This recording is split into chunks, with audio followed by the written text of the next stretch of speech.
והצלחת להשתכר? כן. באיזה גיל? 15 וחצי. מתי הפעם הראשונה שתית? בגיל 15. 15? רבים מדי שמתו בעקבות נטילת סמים ובעקבות ערבוב של סמים ואלכוהול, וזה חלק עגום ולא פשוט שלי.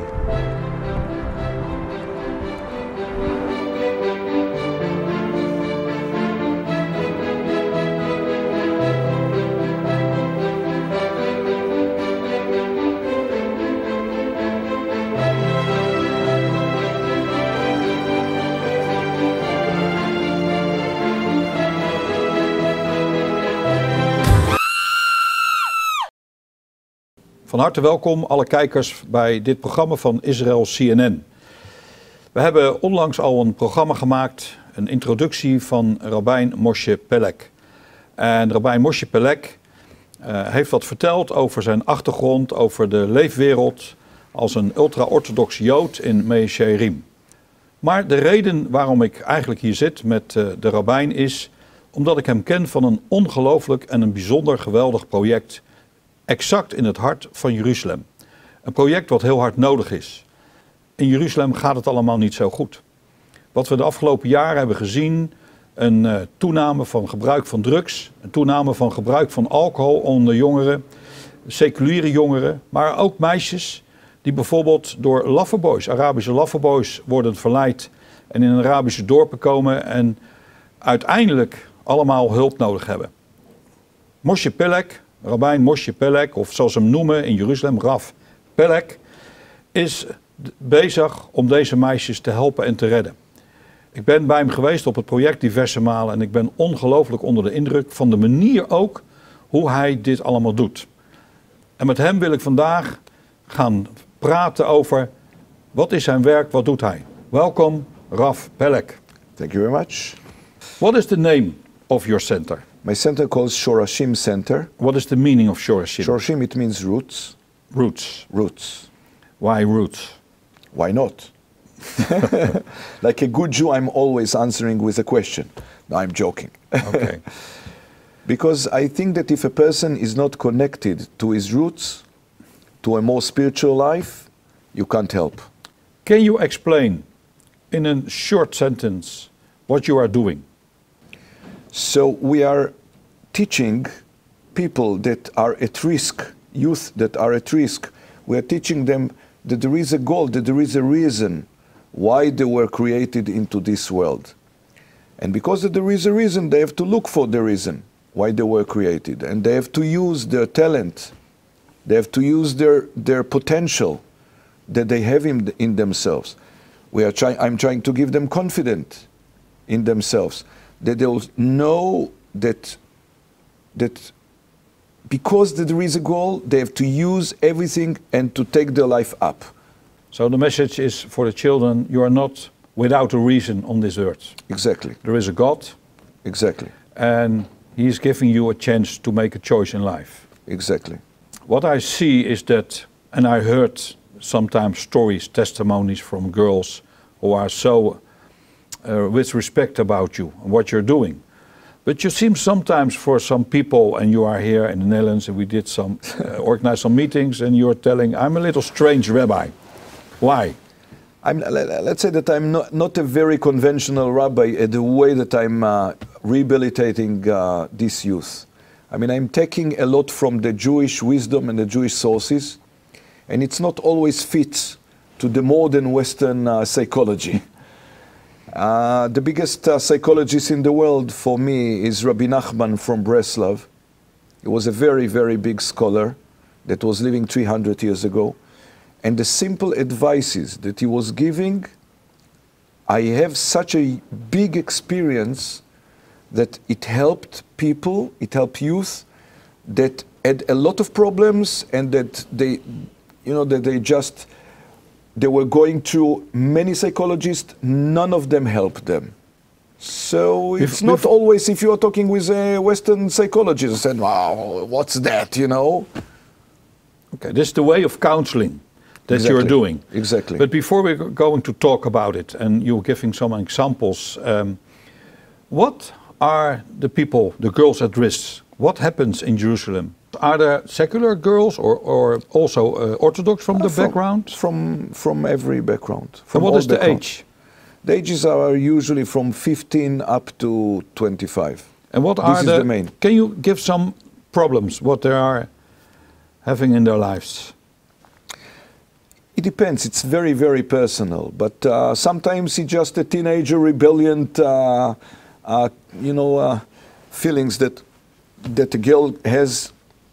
She is living like in Tiberia or Tzfas or whatever, leaving her parents' home, hanging down the street, Ben Yehuda Street, that it's near my center, like Kikat Zion Square, and so on, sleeping in an independent garden, and waiting for mercy of others, sometimes Arabs that are coming and giving them food or whatever, listening to them, to their problems, and then taking them with them to their villages, lock them in a room or in an apartment and making them slaves.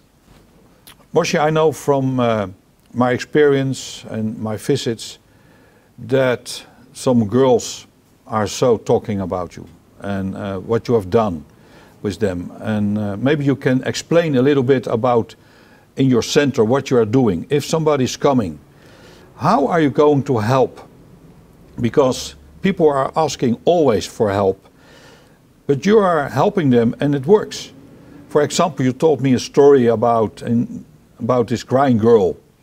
What happens? Can you tell a little bit? Because I think it's a good explanation what your type of style is to work. I think that first of all, when I'm receiving a girl for an interview, I'm telling her straight on the table, I'm telling her, look, if you are coming here to build your life, to see pink, to see your life pink, to take your potential and to be successful and to get into a normative life, that will be the best place that will give you tools for that. But if you're coming here for bed and breakfast, and you want only a place at the center of Jerusalem, just to go down to, like pubs and to continue hanging down and doing bad things, and this is only a shelter for a jumping point for you to the street, that's not the place. I can show you the worst things here in Jerusalem that you even doesn't know about them, and Yeah. but it's not a place for you. You will not feel, it won't fit. So it depends. Either you want to live up and to be successful and to have a happy life, to make a family, to build a family, and to be happy, or you want to live in a garbage. So sometimes it's the first time for youth specifically, like young girls, that somebody is putting in the front of their eyes, on a scale, it's either this or either that. Either to be happy or to live like in a garbage, right? So for them it's a shock. It's the first time that they have to really face it and to decide in which way they want to go. And for me, it doesn't matter where she's at now.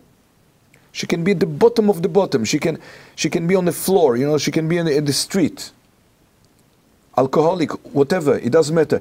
But it matters here what she's planning for her life. And if she has a will, or if at least she has a will to have a will, to build a will for a healthy life, I'm helping them to build an inner will to build their lives. And after I'm receiving a girl, that's the way that I'm dealing with. The story that you mentioned before, it shows maybe a little bit about the unconventional way of treatments that, if you will show this TV film to a modern Western psychologist, say, wow, yes, there's a Gewalt, terrible, how dared he? But one of the things that I learned, that I had from experience too, is that if somebody is in a very, very deep problem, if you don't shake his whole entity, his whole world, his whole way of looking at things, you can't really take him out. So there was a girl that came to me one night when I was one leg outside there. I wanted to go home. Maybe to tell the people that are watching now, Moshe is sleeping 3 hours a day.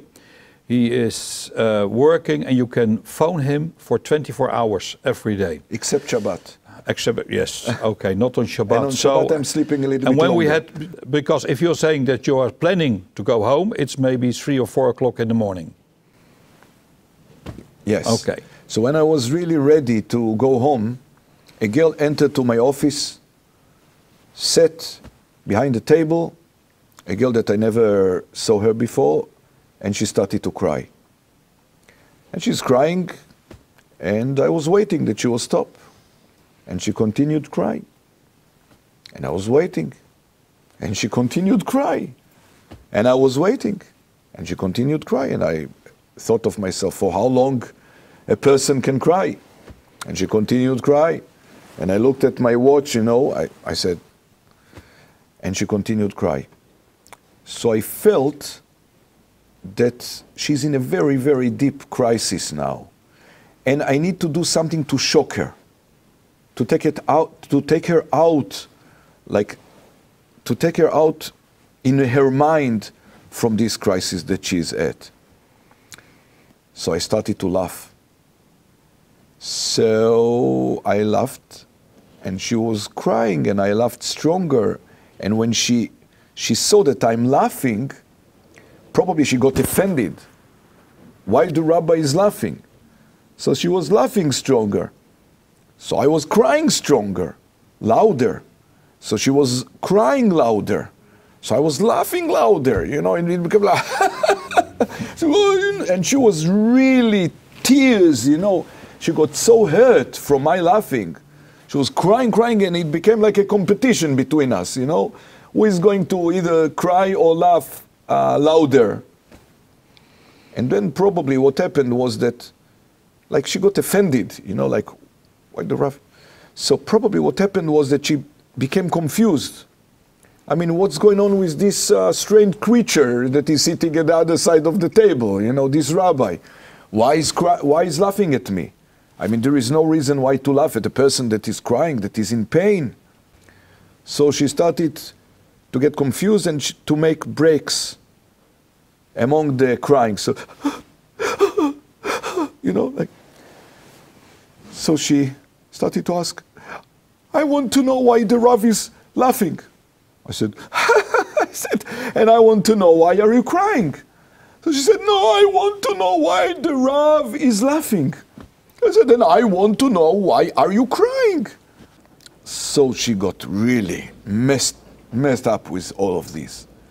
And she just stopped to cry. And she said, okay, she said, I'm crying because the world is, I won't repeat the one word with 4 letters that she said. You know. So she said, and now I want to know why the Rav was laughing. So I said, wow, unbelievable, I said. You was crying because of that? I was laughing because of the same reason. Because the world was, and I repeated exactly the word, the unclean word that she said. Why? Because to show her the same strength, right, that brought her to cry, from the same place came my laughing, my laugh. So she got totally shocked. She stopped crying and she said, is this a reason why to laugh? If the world is like this? I said, sure. So she said, how come? So I said, if the world is like this, at least enjoy it. She got totally shocked. She stood up, turned her back, and went out. After half a year, a girl entered to my center and came to me and said, Rabbi, do you remember me? Do you recognize me? I looked at her. I see a lot of people. First looking, I didn't recognize her. And then suddenly, oh, you know, like the coin, the token. I said, oh, I said, you are the crying girl, right? So she was smiling and she said, yes, I'm the crying girl. So I said, no, how are you now? So she said, I'm fine and I came to speak to you. She said, okay, welcome. You are welcome to enter to my office. She entered to my office and she said, look, I want to tell you a story, she said. At that day that I came to you crying, she said, I wanted to commit suicide.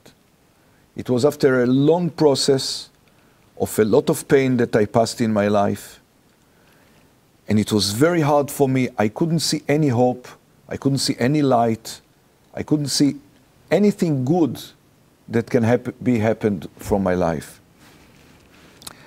So I had a friend that I opened my heart to her for a long time, and I spoke with her again and again and again. Nothing helped.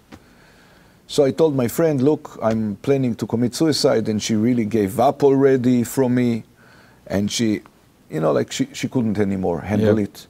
And she said, look, you can do whatever you want, but you know that there is a center here, you know, like 50 meters from here.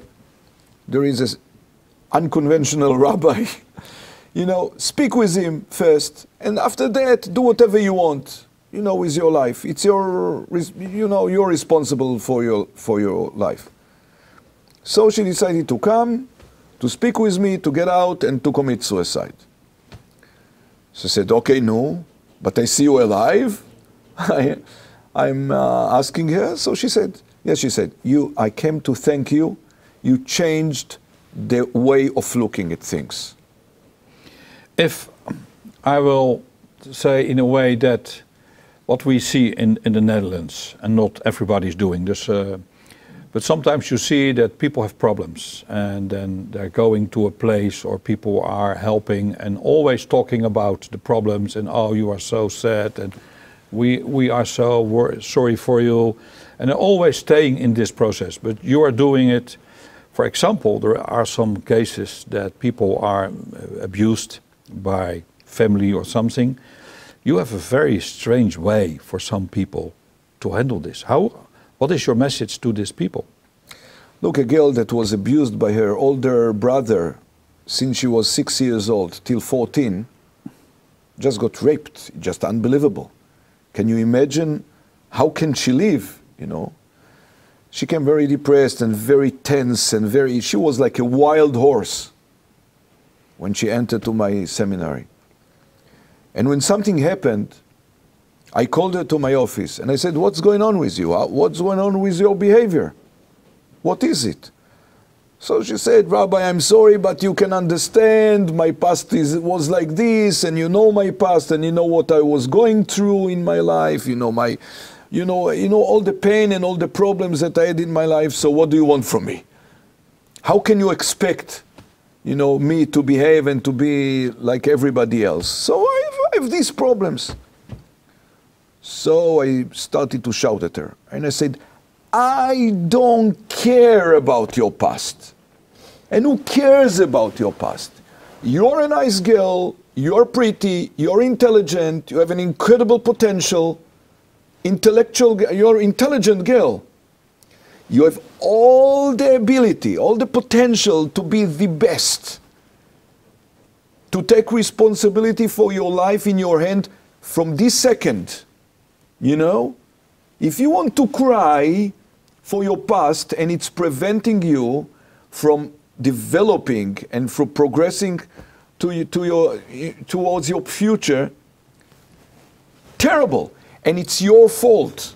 So get out from my room now, and after you will sit and think of your life. If you want to really start living, I don't care, nobody has to care about you. Don't blame anybody, even your older brother. Don't blame him. Can you imagine that some people will, when they see this, change? Yeah, but can you imagine that some people will say, this rabbi, he's really a very strange rabbi? So I'm offering them to come and to get consultants.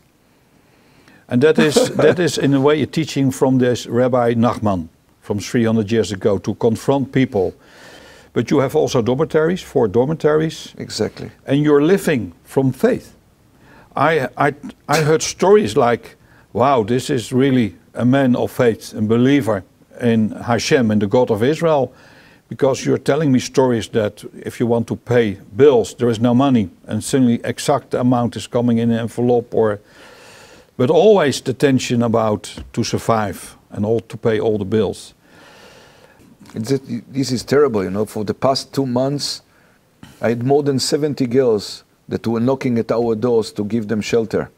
And I didn't have money for that. I knew that they are going to remain at the street. How many girls do you have now?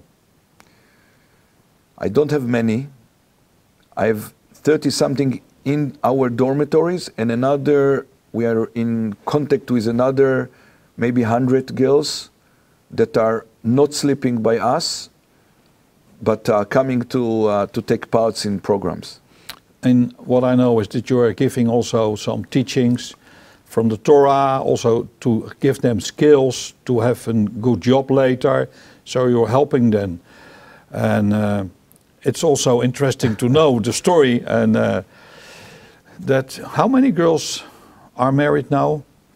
More than 260. You help them? Yeah. Okay. We were part of building their homes. Girls at risk who are helped by you or by your team, they will be later volunteers? You have volunteers now? So many times it's either they are helping me or I'm sending them to other places to be a madrichim. I don't know how to say it, like a counselor. Yeah, to help to counsel. To help to counsel, or to be like a guard, a guide. Yeah, guides. Like to help them exactly. to help them in making decisions and advice. Exactly. What do you see for the future in Jerusalem for your work? And I know that you're always busy to survive financially, and that is really a problem. But what do you see happen now in Jerusalem? Because what I see and what I understand from you, that the situation is terrible with the girls on the streets, but also the boys. But that's for another program maybe, but not for now. I'll tell you the truth. I'm not a prophet. I don't know if you noticed it. But it's very, very painful what I see. Maybe because the center is located right at the front, at the center of the problems. So you are in touch all the time with problems. So you don't see the real big picture of what's around. So sometimes it's very painful. It's more painful than maybe the whole picture that you see.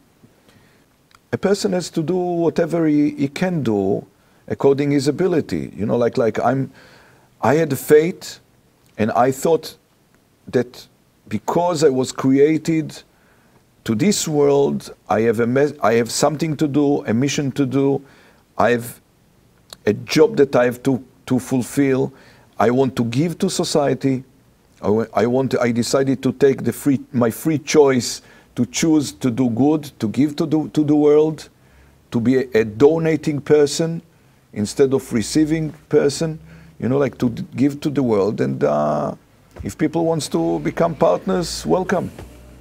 Of when do you believe that the solution will be? After the Messiah will be in Jerusalem or before? What the solution? Yeah, that there is no problem anymore. Again, I'm not a prophet. I have to take care right now on a very, very, from materialistic things till, you know, to take care of people that I'm responsible of, from the lowest, from the lenses in their shoes, you know, till to build their spirituality and you know, the most important things of their lives, personality, to develop their personality and to give them tools for life. And that's what I'm concerned now. Okay. What God will decide to do is, at the future, it's God's business, you know. Okay. Yeah, I am very impressed by what you're doing. I want to say Toda Rabba again for your sharing, but also for your work. I have seen it. I have heard the testimonies of girls. I know how you live. I know that you're not rich, that you are poor, that you give everything away. Sometimes too much, maybe, according to your family. But you are dedicated to help these girls. And sometimes the girls are very different than we expect. And I am impressed, and I really see the bracha, the blessing on your life, on your ministry, on your center, what you're doing. And it's an honor to meet you and to see what you're doing. And we hope that we as believers in the Netherlands can pray for your work. That's also important. That what we heard, words are important, but that also there will become some finances or something for it. I'm very thankful, and I see you next year in Jerusalem. Thank you very much. And if people are coming to Israel, we are willing and we'll be happy to host. Okay. Thank you. Thank you very much.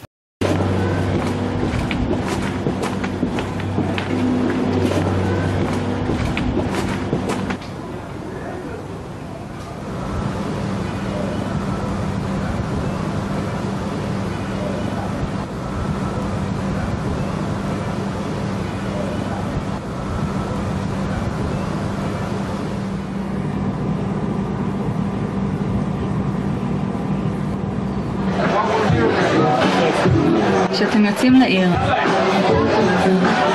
אתם יוצאים לרקוד,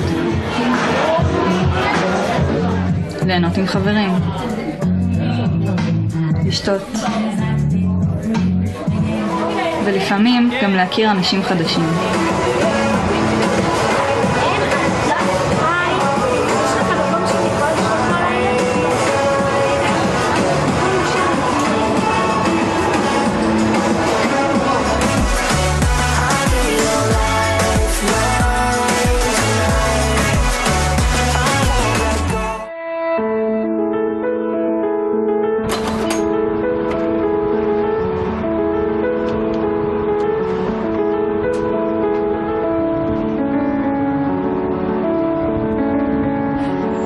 אבל יש אנשים שבשבילם לצאת זו בריחה.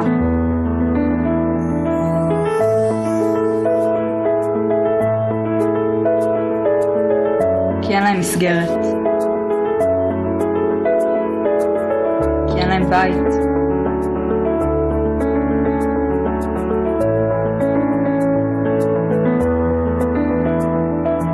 אז אנחנו עובדות עם בנות מעל גיל 18, בנות שנפרדו הן ממסגרות והן מבית הוריהן. אנחנו מקבלות אותם לדירות שלנו בתוך אהבה, בתוך מקום של אי שיפוטיות.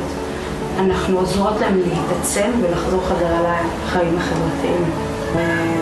יש תמיד למי להתקשר אם יש בעיה מסוימת, זה בהרבה יותר כיף, בהרבה יותר מקל. המקום שמצאתי לי פה זה קודם כל מקום שדוחפים אותך הכי גבוה שאפשר. ובאמת מעריצים אותך וכל הזמן משבחים אותך עם איך שאתה ומה שאתה ולא משנה מה באיזה דרך אתה. אני מקווה שבאמת זה יצליח להשתקם ולהמשיך ולעזור לעוד מיליוני בנות, כי אני מכירה, מסביבי יש לי חברות שחוות מקרים כל כך קשים, מקרים שבחורה צעירה לא אמורה לעבור אותם.